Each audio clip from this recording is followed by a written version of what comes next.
Let's bring in co-anchor of CNBC's Squawk Box and New York Times columnist Sandra Sorkin, the co-founder also of CEO of All In Together and the host of Majority Rules on Two-Way, Lauren Leader, and NBC News election law analyst Rick Hassan. He's professor of law at UCLA and the director of Safeguarding Democracy Project. So certainly, Lauren, some of Musk's critics will note the extraordinary amount of government contracts he has, and the relationship with Donald Trump, if Trump were to be reelected, could be very beneficial to Musk. But let's give us your thoughts right now of the role he's playing in this campaign.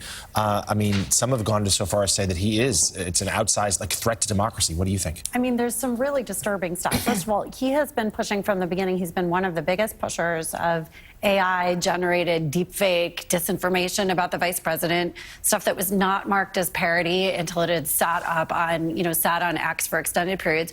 You made the point about he's manipulating the feed. We know that he's doing that. It's been documented. All of us are getting, just endless streams of disinformation from Musk in the X feeds. He has a long history of this.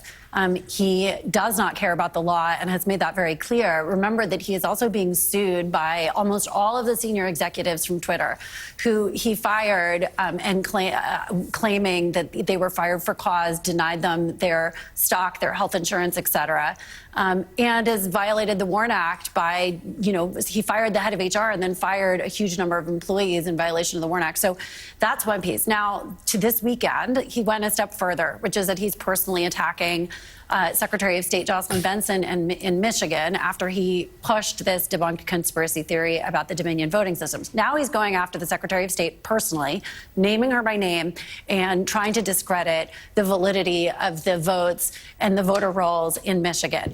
Benson has now had to spend most of the weekend responding. She's going to be on my show on Wednesday to talk about it again.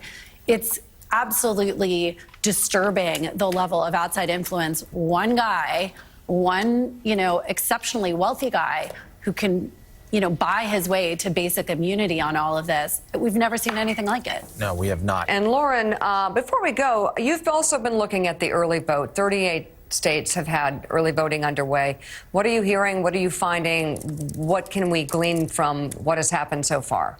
I mean, it's always hard to get, fully read the tea leaves, and some of my friends on both sides are very anxious about what these numbers look like. But, for now, it does look like the gender, based on the data that's available through our friends at Target Smart, it does look like the turnout of women is very high, about 10 points higher than it is of men, which is sort of on track to be aligned with what it was in 2020.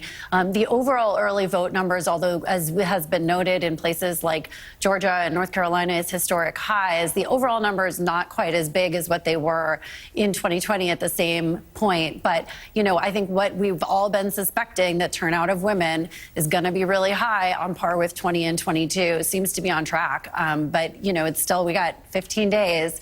That trend has to continue.